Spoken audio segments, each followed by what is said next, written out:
Aqui nas adjacências a muda também. Duas ruas do lado aqui já, do lado já tem, muda. né, Outro dia eu vindo Então, pra olha, cá, o bagulho tava louco aqui do lado. Então você percebe que essa transformação ela é sociologicamente pensada e falada, como nós estamos falando de questões sociológicas. É Sim, totalmente sim. diferente daqueles haters que eu sofro quando eu vou em outros podcasts, o cara fala, não, eu estou fazendo uma narrativa desse período, de como as coisas vão acontecendo e sob qual razão. Isso aqui é um efeito. Nós estamos falando de causas. Como surgiu a organização? Como ela veio para a rua? Como ela se organizou na rua? Qual o efeito positivo que ninguém vai aceitar, mas observam somente o efeito negativo. Vamos falar de efeito positivo?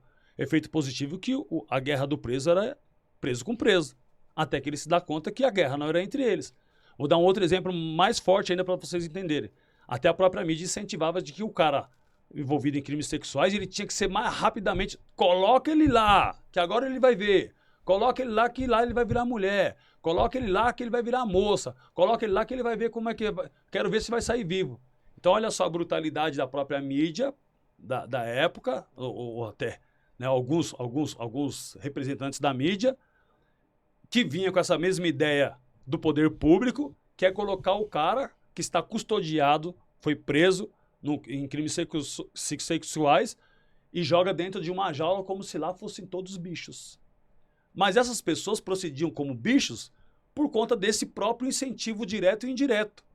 Ó, vai chegar um estuprador aí, festa, vamos matar. Mas é assim ainda hoje? Não, hoje tem as cadeias de crime sexual. Tá, mas não é porque não mistura. Isso. Se misturar, Não. ainda acontece. Mas, ou não? Ângelo, a gente vê Você na televisão... numa cadeia volta e meia, faccionada hoje, sobretudo do PCC, primeiro, quando ele chega, ele vai ter que explicar de onde ele vem. Segundo, que o guarda, já sabendo da própria disciplina, ele fala, esse preso vai bater e vai sair, mano, não adianta. Então já manda ele pro lugar dele. Hoje, lá na frente, na prisão, lá na parte da inclusão, tem uma cela que eles ficam aguardando a remoção para esse lugar. Mas vamos dizer que, em tese, de alguma maneira ele entrou dentro da prisão. Vai ter um cadastro. Ele vai se cadastrar e vai falar de onde ele veio, de onde ele deixou de vir, qual foi o delito, quem ele conhece como referência. E essas informações, elas vão rapidamente correndo. E é dado a ele, se tem guerra, é da mesma forma, se tem guerra com alguém, ô mano, você está envolvido aí, porque é o seguinte, até que se prove o contrário, ele é inocente. Hoje o preso tem essa consciência. Ô mano, você está envolvido em crimes sexuais, fala, mano, a mãe dos meus, a minha mulher que eu tô agora, falou, me separei, falou que a minha enteada falou isso, falou aquilo outro. Ó, eu tô sendo acusado pela minha ex-mulher, porque a gente se separou, ela não aceita. Então o preso antigamente fala, aqui, mas você tá mentindo. Já esfaqueava. Mas a gente Hoje, vê, hoje, o que o preso... a gente ainda vê, assim, né? A gente vê vídeos aí, até Instagram mesmo, os caras falando, ó, esse daqui era tal, e o pessoal torturando. Ainda não cai? Entenda. No meio comum ainda? Entenda. Por exemplo, vamos conceituar Rio de Janeiro para você entender. Rio de Janeiro, cada território tem uma organização. Cada organização age à sua maneira. Eu estou falando do estado de São Paulo. O estado de São Paulo, entendendo da regra desde quando eu saí em 98 da prisão. Então, desde sempre, quando ficou faccionado e depois que foi implantada a ideologia de igualdade e união, porque antes era paz, justiça, liberdade, aí veio igualdade e união, foi compreendido que essa guerra não é entre os presos. E que essa conta que esse cara tem que pagar, não é o preso que tem que pagar, porque se você matar alguém, você tem que assinar. A sentença vai vir para você também. Então, o que é dito pro cara, malandro? Ele pode tomar até presta atenção, uma amassada e é colocado na gaiola, mas morto não. Porque quem vai assinar? A menos que ele tenha feito isso com algum parente que está lá, com alguém que a pessoa foi diretamente, com a família de alguém, mas esse alguém que tomou essa providência... Ele vai assinar. Ele vai assinar. Mas qual que é a meta hoje? A meta é liberdade. Então, essa conta eu acerto depois. Olha que nível de consciência que foi trazido. E esse nível de consciência fala, pô, mas é a ideia de faccionar. Pô, mas ela foi benéfica porque foram 2 vidas que foram poupadas. E uma violência reduzida através de uma ideia. O objetivo não é reduzir a violência? O objetivo não é a proteção da vida? Não é a vida em primeiro lugar? Depende da situação também, né, Ângelo? Você não acha? Entendo que depende da situação. Por exemplo, é muito fácil eu falar quando não atingiu a mim. Sim, exatamente. Por isso eu tô dizendo para você. Se encontra alguém que diretamente foi um filho de alguém ofendido, essa providência vai ser tomada. Mas ele vai levantar o dedo e vai segurar. Então ele vai ficar 30 anos a mais para sair. Então ele tem esse nível de consciência que é melhor esperar. Se não, ele também tem a liberdade de agir. Igual você tem sua liberdade. Você fez um comentário agora que se alguém mexer com a sua família, você vai fazer alguma coisa. Dá pra ver estampado nitidamente de você. Se alguém da sua família for violado sobre crimes sexuais ou de repente até o dano a um patrimônio, alguma coisa, você vai correr atrás. Só que você está disposto a pagar essa conta, mano? Você sabe o quanto custa essa conta? Você pode ver ela pela televisão ali. O primeiro impulso é uma coisa. Se o cara parar pra pensar, talvez ele não faz. Você já sentiu essa conta trancado, mano? Mas me tira uma dúvida aí, que você falou que se cai um indivíduo dessa situação, um estupro, a gente não pode falar, né? Estupro, normal. Porque às vezes no YouTube... É um crime sexual. Se cai um cara nessa situação dentro de uma penitenciária, de uma cadeia, e você falou que se alguém fizer, ele tem que assumir. Só uma dúvida assim, paralela a tudo que você está explicando, sem querer cortar sua linha de raciocínio. Alguém caiu na cadeia, o diretor quer ver o responsável. Então, e se não aparecer um responsável, como que funciona? A cela inteira paga? Sindicância, apuração, e se for dentro da cela, vai assinar todo mundo. Assina todo mundo? Todo mundo, homicídio. Teve uma época na prisão que... Se um assumir e falar assim, foi eu, aí é tudo no nome dele. Aí é tudo no nome dele. Mas eu já vi cara desse tamanho... Assumir um geladinho de um cara desse tamanho e não colou a ideia. Entendeu? O diretor vai voltar e vai falar assim, mano, não foi esse cara não tem nem a mínima condição. Já tá comprado, sei lá. Uma coisa nesse sentido. Mas aí é a providência de cada lugar. Sim, muito peculiar. Sim. Mas se a pergunta é, alguém vai ter que assumir? Alguém vai ter que assumir. Entendi. Foi a época de dizer assim, o cara se... A não ser que seja uma coisa muito bem tramada, por exemplo, um suicídio, o cara se suicidou. Mas haverá um processo de sindicância. Esse processo de sindicância vai apurar, ele é bastante rígido, ou não, dependendo do diretor. Fala, não quero nem saber, caiu, vai dar um jeito aí. Tá morto, já era. Mas se alguém com perfuração alguém foi provocada por alguém. Sim. Será que caiu da burra mesmo, da gaiada lá, da terceira? Sabe que caiu de cabeça mesmo? O legista vai falar, o corpo fala na mão do legista, né? Sim. E o legista conduz para onde ele quiser. Ô, Ângelo, numa dessas transportes aí que você transportava quando você era polícia, você usava da polícia pra isso, teve alguma vez que você chegou a ser enquadrado e você teve que dar uma carteirada e aí... Cara, eu já tive várias situações. Eu vou contar duas situações assim. É interessante quando eu conto essas situações, o cara fala, esse cara viveu tudo. Eu falei, 50 anos, viveu como eu vivi, aceleradamente, era realmente terrível. Eu tive uma vez, pra você ver como... Eu vou falar isso, mas com a informação necessária. Tá. Eu contar uma história nem glamourando a história. Mas é colocando como um policial fardado está vulnerável. Vou falar umas 3 situações aqui que vocês vão ver como um policial, às vezes, fala assim, cara, você não se dá conta de quão vulnerável você está, sobretudo quando o cara vai embora, o policial vai embora fardado, fora do expediente de trabalho. Sozinho, no carro particular? Apesar que é considerado até 2 horas antes de chegar no trabalho e 2 horas pós o expediente, ele é considerado que ele está em trabalho, né, indo embora. Fardado piorou. Então, eu vou contar um caso. Por exemplo, eu estava vindo do interior de São Paulo, com drogas numa caminhonete. O nosso carro de transporte havia quebrado. Aí foi uma adaptação rápida na caminhonete. A gente colocou as drogas ali na caçamba. E por cima eu joguei um monte de mexerica. A gente comprou mexerica nas fazendas ali e colocou por cima. E eu tô vindo na estrada. E lá adiante tem um carro da rodoviária estadual. Ele me para normalmente. Eu falo, beleza, e aí, polícia e tal. Aquele papo de polícia, jargão de policial. Se identifica ali, tranquilo, tá vindo de onde? Não, tô vindo da fazenda do patrão aí. Tá. Tá levando o quê? Tô levando umas mexericas aí pra dar pro pessoal lá na comunidade lá, mas, né, tava na fazenda do patrão, tô indo embora. Eu posso pegar umas aí? Eu falei, pode. Só que quando eu falo, pode, já me gera. Eu falei, se esse cara for sair, então veja bem, a viatura, olha o cenário. A viatura estacionada ali de traseira pra mata, de frente pra pista, eu com uma caminhonete parada. Lugar ermo, não era base da polícia nem nada. À noite, sozinho. Sozinho, aqueles policiais que param ali pra ver. Não, né? você também estava sozinho? Eu sozinho também, tranquilinho, né? Só eu ia funcionar e a frieza. E aí ele pendura na caminhonete ali com uma sacolinha de plástico de mercado e começa a pegar umas mexericas. E eu já tô com a minha pistola aqui no bolso e pensando, falei, se ele fuçar muito e ele vê um tablete, alguma coisa dessa, o que eu vou ter que fazer? Então, olha a vulnerabilidade que fica o policial, principalmente sozinho. Parece cena de filme, velho. O cara pegando as mexericas ali, você a milhão. Muito fácil um roteiro. Eu tô desesperado, ele não tem nem ideia, só que eu tenho que manter a frieza. Colega de trabalho. Mas se ele já faz um movimento brusco, olha de maneira diferente alguma coisa, eu vou ter que render ele, no mínimo render ele, amarrar, desarmar e pé na estrada. E se o confronto for maior, fosse maior naquele momento, Alguém um outro cenário. E aí ele pegou as mexerica e já era, Pegou, não deu nada. Um outro cenário. Olha só a estratégia que eu tinha. Falei, se eu descendo pra Baixada Santista, se eu encontrar um policial pedindo carona, tá dada a carona. E 2 vezes eu peguei policial no meio do caminho e dei carona. Um pouco antes do pedágio da Puta Anchieta que pariu. e o outro bem no pedágio. Ele tá tranquilo. Ele Não, é um mas policial, o cara fardado. Ele tá aqui. tranquilo, mas Não, o polícia, ele se nem a casa sabe- cai, o polícia Ele tá não sabe onde fudido. ele tá sentado. É. E ele vai se ferrar se for Vai preso. se fuder, não Porque vai, eu vou não vai dizer colar. que não, ele vai dizer que não também. Eu falo, mas eu tava Não aqui, vai colar, Não vai não vai colar. colar. Mas é Então, mais olha- difícil olha- pegar, não é? Então, Porque, olha- tipo, se passa numa Pra blitz, ele você era não bom, come- mas o que ele tá querendo É. dizer é a vulnerabilidade do É policial. vulnerabilidade. Olha só a minha estratégia. Eu utilizei dele ali, da Sim, sua necessidade de uma carona, e ele nem sabe o quanto ele estava Ah, exposto. sim.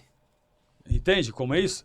Então eu falo da vulnerabilidade que tem um policial trazendo para essa ideia. Você que costuma dar carona, você pode estar num BO, você nem sabe. Sentado em cima de um monte de fuzil, até você explicar. Entende? Eu tenho um amigo meu que era motorista. Pegar carona é Eu tenho um amigo perigoso, meu que era né, cara? motorista de Uber. Ele tinha histórico, né? Mas trabalhando honestamente. Ele fez um Uber, uma corrida de Uber. O táxi foi enquadrado, não teve quem colocasse na cabeça do policial ou da justiça que ele não tinha envolvimento. Ele acabou sendo preso. Isso estou contando, mas eu não precisava de contar uma ficção dessa para você, uma real. Por quê? Ele estava, enquanto motorista de Uber, ele tendo passagem, ele estava vulnerável. Ele fez uma corrida. É lógico que tem a negativa, o cara vai falando, não conheço o motorista aqui, ó, fiz a corrida. Tá no aplicativo e tal. Tomou sentença no tráfico, sem dever. Que aí a parte fala assim, foi só, as empresas de aplicativo geralmente não aceitam ir sentenciado. Talvez até nesse sentido. Se fizer uma corrida dessa forma, como vai ser? Como vai provar? Tem que ter um advogado muito bom, pegar a herb, né, onde estava a frequência que o cara trabalha de corrida, ver que realmente ele não tem vínculo nenhum. Mas, cara, geralmente advogado não vai conseguir fazer uma ampla difícil, né? defesa.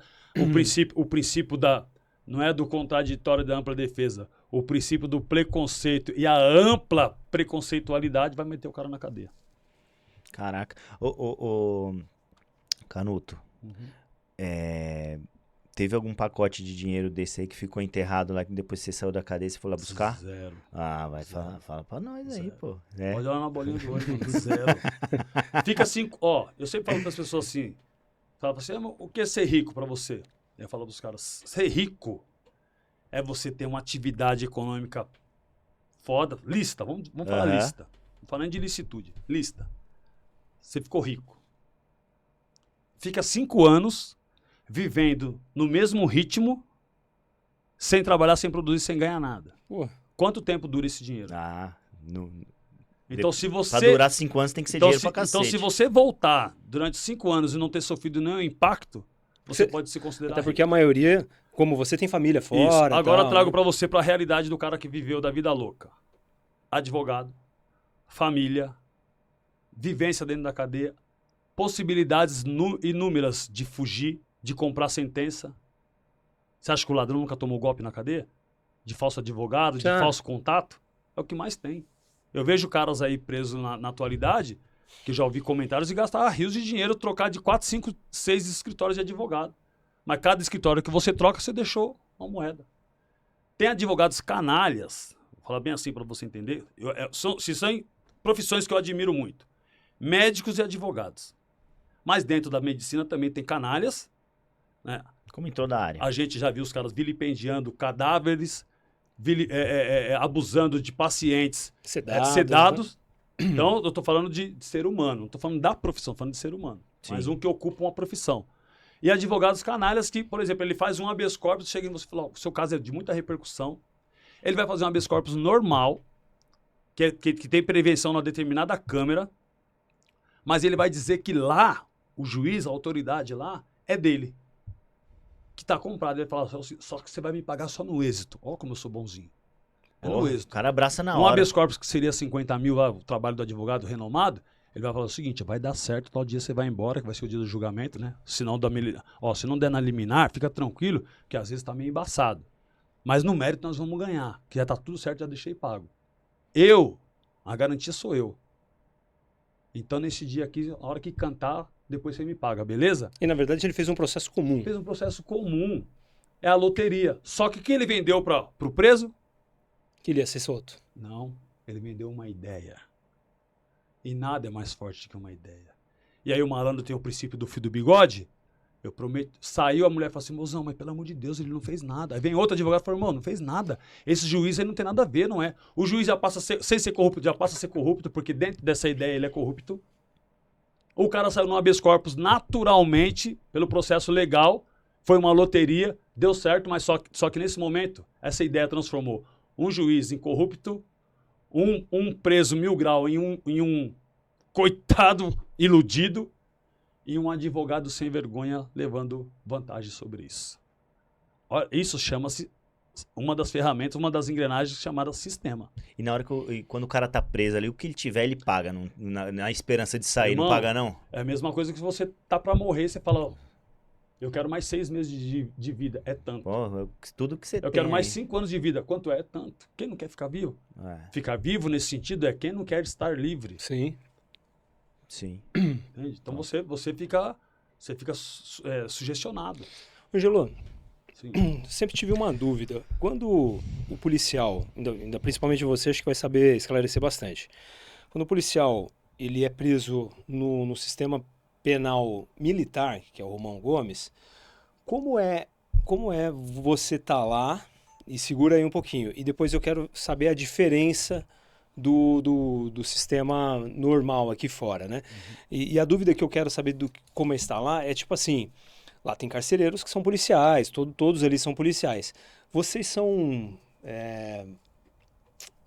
tratados de uma forma muito... Você acha que teria o privilégio? Não, privilégio não. A minha dúvida assim, é se é o contrário, se você o tratamento é até pior, né? Que o cara fala, pô, mano, você é policial, bandido.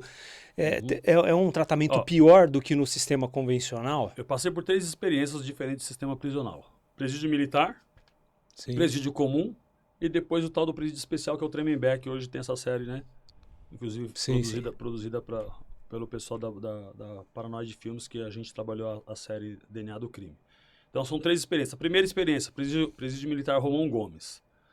Quando você é preso em flagrante num crime de maior potencial de repercussão, você vai para um lugar chamado subseção, que é uma cadeia dentro da cadeia. Vamos dizer que é um complexo penitenciário parecendo mais um sítio bem grande, né? Tem uns setores que são arames farpados. Uma certa regalia ali. São 3 estágios, né? Primeiro estágio que é subseção, que é como se fosse uma delegacia, uma comarca de muralha dentro dessa parte do presídio. Aí depois o segundo estágio, que você fica entre muros, mas não são essas muralhas gigantescas. Então ali tem a atividade da cozinha, atividade de manutenção, né? Os próprios alojamentos, a quadra de esporte. Então é uma outra ala com mais ampla e com mais regalias. E o terceiro estágio, que também engloba o pessoal do regime semiaberto e alguns presos que, vamos dizer assim, de certa forma ganhou uma confiança da direção daquele presídio. Que você fica preso praticamente pela consciência, porque são alambrados. E lá na área ali do Horto Florestal, divisa com a academia da polícia, da Academia do Barro Branco, então é uma área maior, onde tem criação de bichos, enfim, atividade de capinar. Então, são 3 fases. Então, quando eu, por exemplo, quando eu cheguei, eu fiquei na subseção. Que seria a pior parte. Que é a pior parte, que é Tá. tipo um distrito, é muito pequenininho. Aí, depois de mais ou menos uns 4 meses, eu saio para o segundo estágio. Aí, do segundo estágio, eu ganhei o processo e fui liberado. Eu não fui para o terceiro estágio. O terceiro estágio, como eu falei, é um preso que já tem condenação. Vamos dizer assim, era um policial caxia, um policial muito conhecido. Geralmente, essas regalias do terceiro estágio são os policiais envolvidos em crimes de homicídio, que são tidos os bilões. Que na ótica, olha só, que na ótica da própria polícia, São heróis. são heróis, não são vistos como bandidos. Até envolvido em chacina, ou homicídio, uma execução, que o próprio Tribunal de Justiça Militar o julgou e o condenou, ele tem essa prerrogativa. Já o cara, vamos dizer assim, envolvidos em assaltos, em outros tipos de crimes, ele não gosta desse benefício. Ele fica no máximo no segundo estágio e se aprontar alguma coisa, ele é transferido para o sistema comum. Aí do sistema comum é uma outra experiência, que é aquilo que a gente vê comumente na televisão. Cadeias faccionadas ou não, né, o sistema prisional, superlotação, tratamento, né, em razão da própria superlotação, não tem como ter